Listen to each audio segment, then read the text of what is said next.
Olá, tudo bem? Tudo certo? Tudo ok por aí? Como resolver o enigma dos porcos? Por que os judeus não permitiam comer porcos? A ideia que surge muitas vezes nas reflexões é que o porco poderia trazer muitas doenças e, portanto, a proibição de comer porco ou carne de porco seria uma forma de livrar o povo judeu, hebreu, né, da morte por conta de comer carne de porco.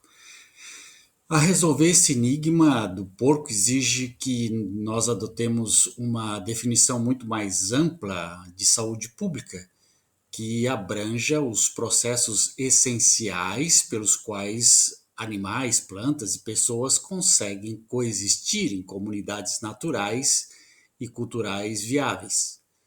Acreditamos que a Bíblia e o Alcorão condenavam o porco porque a suinocultura constituía uma ameaça à integridade dos ecossistemas naturais e culturais do Oriente Médio.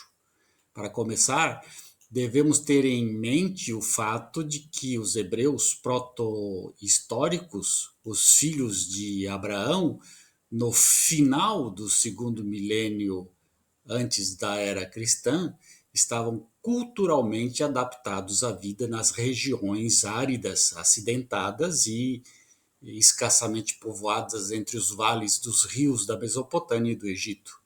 Os hebreus eram pastores nômades, vivendo quase que exclusivamente de rebanhos de ovelhas, de cabras e de gado, até a conquista do Vale do Jordão, na Palestina, no início do século XIII antes da era cristã. Como todos os povos pastoris, eles mantinham relações estreitas com agricultores sedentários que ocupavam oásis e as margens dos grandes rios. De tempos em tempos, essas relações evoluíram para um estilo de vida mais sedentário e voltado para a agricultura. Isso parece ter acontecido entre os descendentes de Abraão na Mesopotâmia, os seguidores de José no Egito e os seguidores de Isaac no oeste da Nigéria. Mas mesmo durante o auge da vida urbana e rural sob os reis Davi e Salomão, o pastoreio de ovelhas, cabras e gado continuou a ser uma atividade econômica muito importante. Dentro do padrão geral deste complexo misto de agricultura e pastoreio, a proibição divina da carne de porco constituiu uma estratégia ecológica bem-sucedida. Os israelitas nômades não podiam criar porcos em seus habitats áridos, enquanto os porcos representavam mais uma ameaça do que um trunfo para as populações rurais e semi-sedentárias. A razão básica para isso é que as áreas de nomadismo pastoril no mundo correspondem às planícies e às colinas desmatadas, que são áridas demais para sustentar a agricultura dependente de chuvas e não são facilmente irrigadas. Os animais domésticos e os animais que mais se adaptam a essas áreas são os ruminantes, o gado, a ovelha, as cabras. Os ruminantes possuem bolsas na frente do estômago que lhes permitem digerir gramas, folhas e outros alimentos compostos principalmente de celulose com mais eficiência do que os outros mamíferos.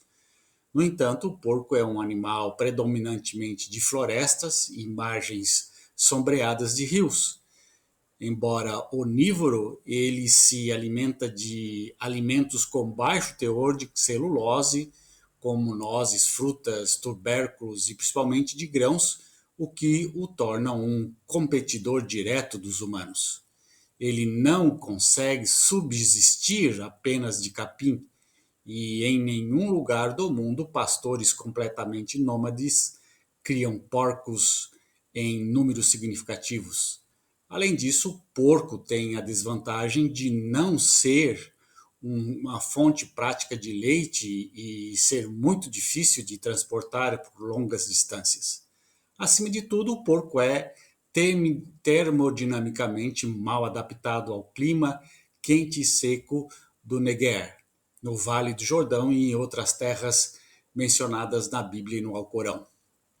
Ao contrário do gado bovino, do caprino e do ovino, o porco possui um sistema ineficiente para regular a sua temperatura corporal. Apesar de que exista a expressão popular "suei como um porco", foi demonstrado recentemente por pesquisas científicas que os porcos não suam. Ou seja, dizer que os muçulmanos não comem carne de porco porque Alá proíbe é dizer de mais ou de menos. Dizer ao mesmo tempo sobre os judeus e Javé é 3/4 da mesma coisa.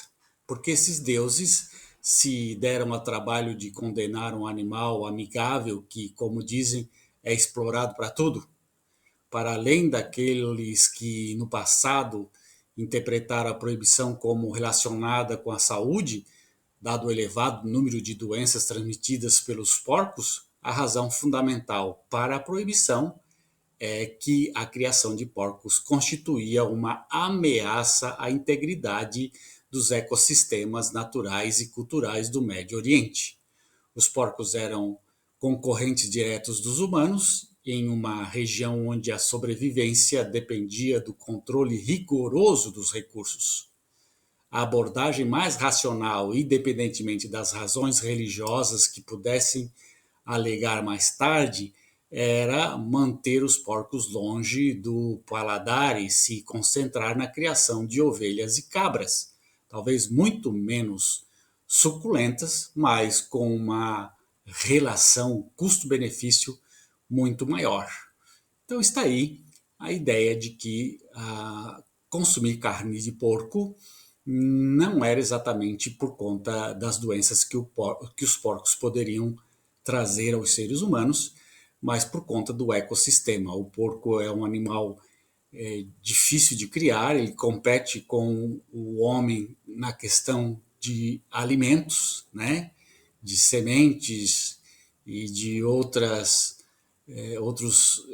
frutos que a terra dá, e que com isso os porcos não seriam interessantes de ser criados em grande número, portanto não havia interesse de criar esse animal por conta de que esse animal poderia estar dificultando a sobrevivência do ser humano.